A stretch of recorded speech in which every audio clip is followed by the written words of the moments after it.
Assalamualaikum warahmatullahi wabarakatuh. Kami dari kelompok 4 yang beranggotakan Septin Kurniawati, Sofa Putri Nur Aniza, Sinta Devi Prastika, dan Siti Husnul Khotimah. Di sini kami akan menjelaskan tentang Islam periode Bani Umayyah. Di sini saya akan menjelaskan tentang latar belakang berdirinya Daulah Umayyah. Daulah Bani Umayyah berdiri pada tahun 41 Hijriah atau 661 Masehi. Didirikan oleh Muawiyah bin Abi Sofyan. Ia adalah gubernur Syam pada masa pemerintahan Umar bin Khattab dan Utsman bin Affan. Selama ia menjadi gubernur, ia telah membentuk kekuatan militer yang dapat memperkuat posisinya di masa-masa mendatang.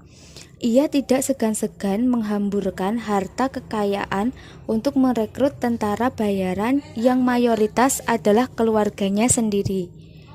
Bahkan pada masa Umar bin Khattab, ia mengusulkan untuk mendirikan angkatan laut, tetapi Umar menolaknya.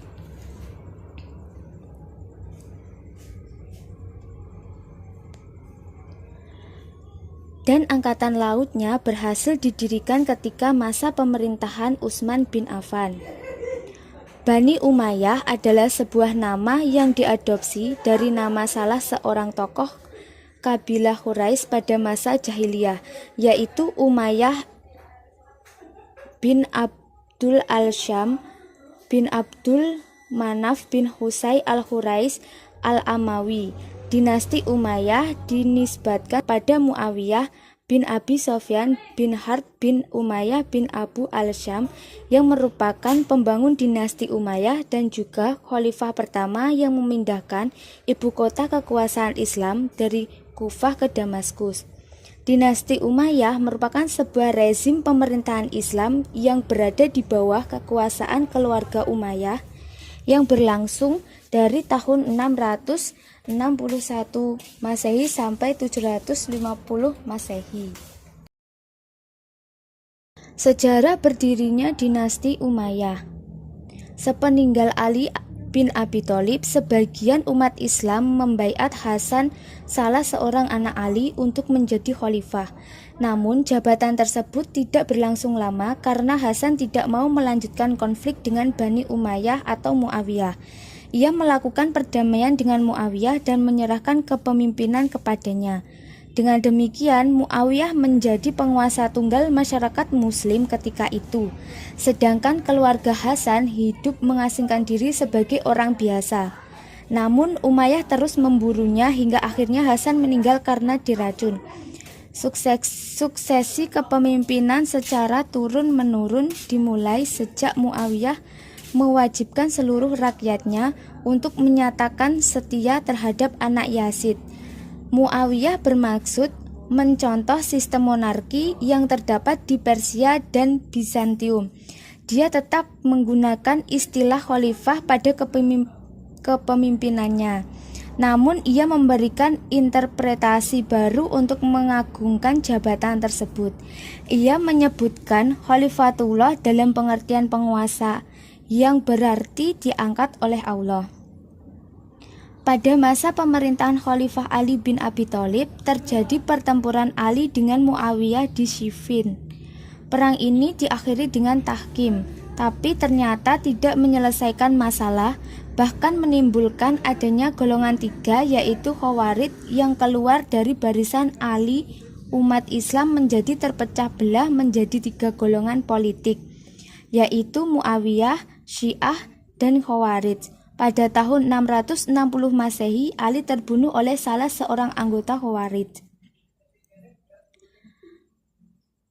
Oleh karena itu, peristiwa tahkim sangat penting dalam sejarah politik negara Islam. Adalah perlu untuk kita menyikapi hakikat sebenarnya pada babak-babaknya di mana peristiwa ini telah disalah tanggapi dan telah disalah tafsirkan. Akibatnya timbul kesan buruk, yaitu menjatuhkan kedudukan dan martabat para sahabat. Peristiwa tahkim yang tersebar itu telah menjadikan sebagian sahabat sebagai penipu dan orang yang mudah terpedaya dan sebahagia dan sebagian yang lain dituduh sebagai perakus kuasa.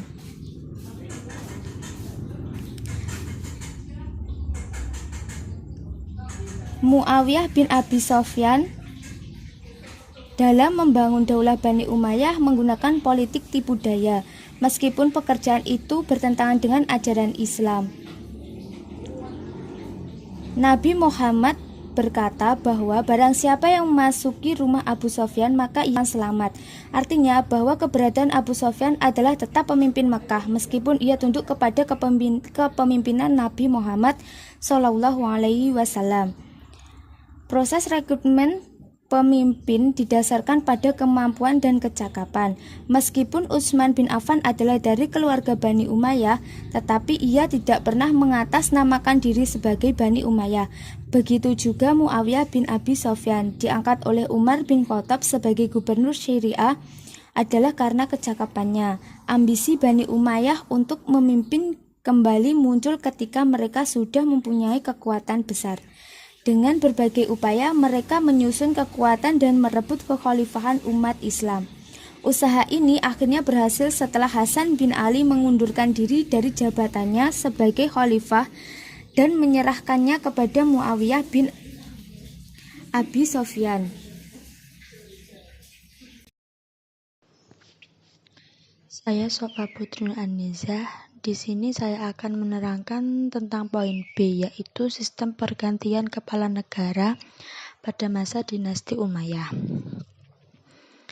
Memasuki masa kekuasaan Muawiyah yang menjadi awal kekuasaan Bani Umayyah, pemerintahan yang bersifat demokratis berubah menjadi monarki absolut atau kerajaan turun-menurun.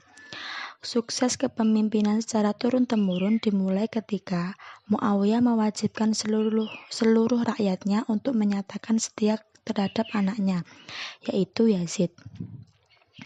Dia memang tetap menggunakan istilah khalifah, namun dia memberikan interpretasi baru dari kata-kata itu untuk mengagungkan jabatan tersebut. Dia menyebutnya khalifah Allah dalam pengertian penguasa yang diangkat oleh Allah.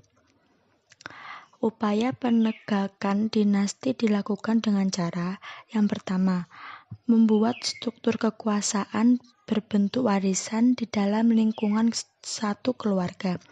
Yang kedua, ditetapkannya warna khusus sebagai lembaga kekuasaan Daulat Umayyah, yaitu bendera merah. Pada setiap upacara kenegaraan maupun upacara-upacara ketentaraan, maka bendera merah dikibarkan. Yang ketiga, memperluas kekuasaan di berbagai negara. Yang keempat, memperbaiki seluruh sistem pemerintahan dan menata administrasi yang baik dengan membentuk beberapa departemen dan organisasi, antara lain organisasi keuangan. Dan yang terakhir, memajukan seni-seni budaya seperti pengembangan seni bahasa, seni suara, seni rupa, dan seni bangun atau arsitektur.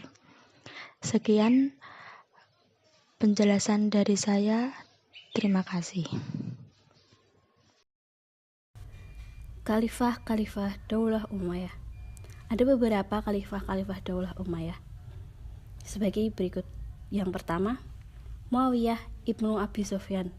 Muawiyah ibnu Abi Sofyan adalah pendiri Daulah Bani Umayyah dan menjabat sebagai khalifah pertama. Ia memindahkan ibu kota dari Madinah Al-Munawwarah ke kota Damaskus dalam wilayah Suriah. Yang kedua, Yazid ibnu Muawiyah, lahir pada tahun 22 Hijriah atau 643 Masehi. Pada tahun 679 Masehi, Muawiyah menyalonkan anaknya, Yazid, untuk menggantikannya. Yazid menjabat sebagai khalifah dalam usia 34 tahun pada tahun 681 Masehi. Ketika Yazid naik tahta, sejumlah tokoh di Madinah tidak mau menyatakan setia kepadanya. Pada tahun 680 Masehi, ia pindah ke Kufah atas permintaan golongan Syiah yang ada di Irak. 3. Muawiyah ibnu Yazid.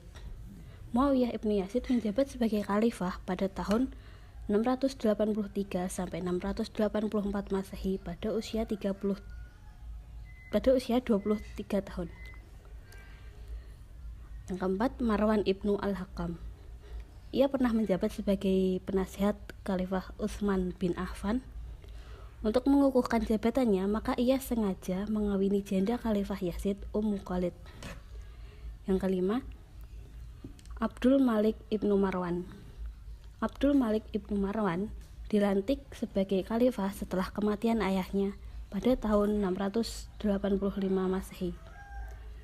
Yang keenam, Al-Walid Ibnu Abdul Malik. Masa pemerintahan Walid Ibnu Malik adalah masa ketentraman, kemakmuran, dan ketertiban. 7. Sulaiman Ibnu Abdul Malik. Sebagai khalifah pada usia 42 tahun, masa pemerintahannya berlangsung selama 2 tahun 8 bulan. Ia tidak memiliki kepribadian yang kuat, sehingga mudah dipengaruhi penasihat-penasihat di sekitar dirinya. 8. Umar Ibnu Abdul Aziz. Menjabat sebagai khalifah pada usia 37 tahun. Ia terkenal adil dan sederhana. 9. Yazid Ibnu Abdul Malik. Masa pemerintahannya berlangsung selama 4 tahun. 1 bulan. Ia adalah seorang pengusaha yang sangat gandrung terhadap kekuasaan. 10. Hisham Ibnu Abdul Malik. Menjabat sebagai khalifah pada usia 35 tahun. Ia terkenal sebagai seorang nerawan yang cakap dan ahli militer. 11. Walid Ibnu Yazid. Masa pemerintahannya selama 1 tahun 2 bulan. Ia adalah seseorang khalifah yang berkelakuan buruk. 12. Yazid Ibnu Walid. Masa pemerintahannya berlangsung selama 16 bulan dan ia wafat pada usia 46 tahun. Selain itu, masa pemerintahannya penuh kemelut dan kekacauan. 13. Ibrahim Ibnu Malik. Pada masa pemerintahannya, keadaan negara semakin kacau dan dia memerintah selama 3 bulan dan wafat pada tahun 132 Masehi.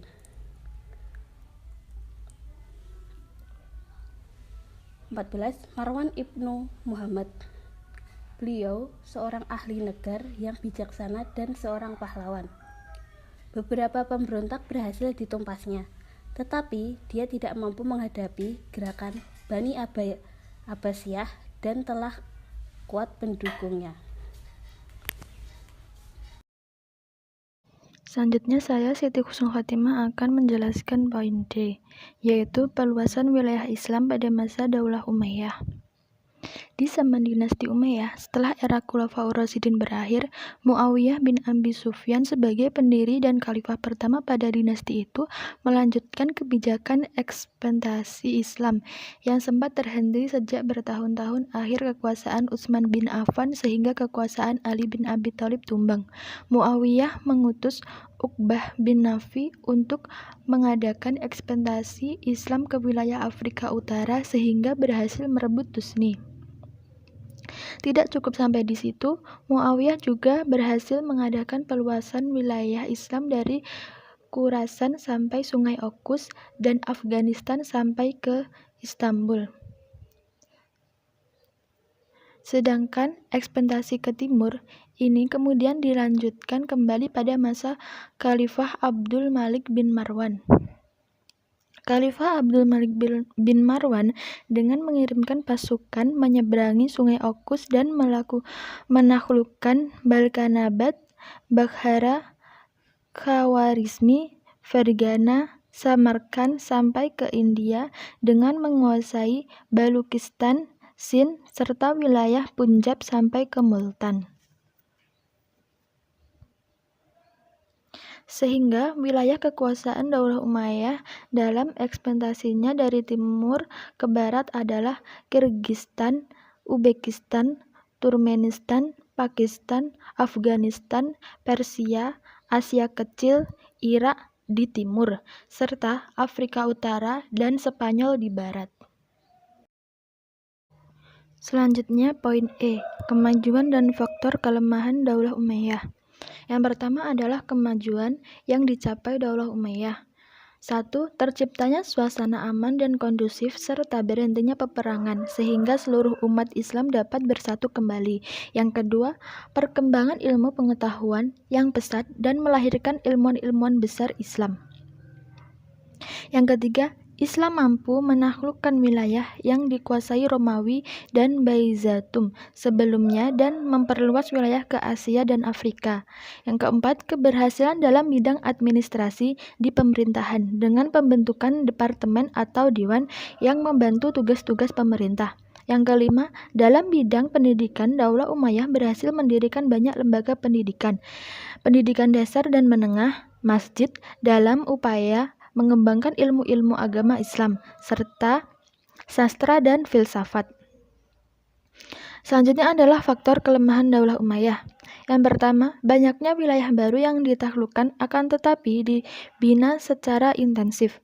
Yang kedua, sistem peralihan kekuasaan monarki menyebabkan putra mahkota yang masih belia dan belum profesional sebagai pemimpin kerajaan. Yang ketiga, ketidaktegasan pemerintah Daulah Umayyah I dengan mengangkat 2 putra mahkota dalam 1 tahun pemerintahan, yakni Khalifah ke-12 Yazid bin Walid dan Khalifah ke-13 Sulaiman bin Walid. Yang keempat, banyaknya kasus korupsi dan nepotisme dalam istana yang tidak ada pidana secara tegas oleh pemerintah.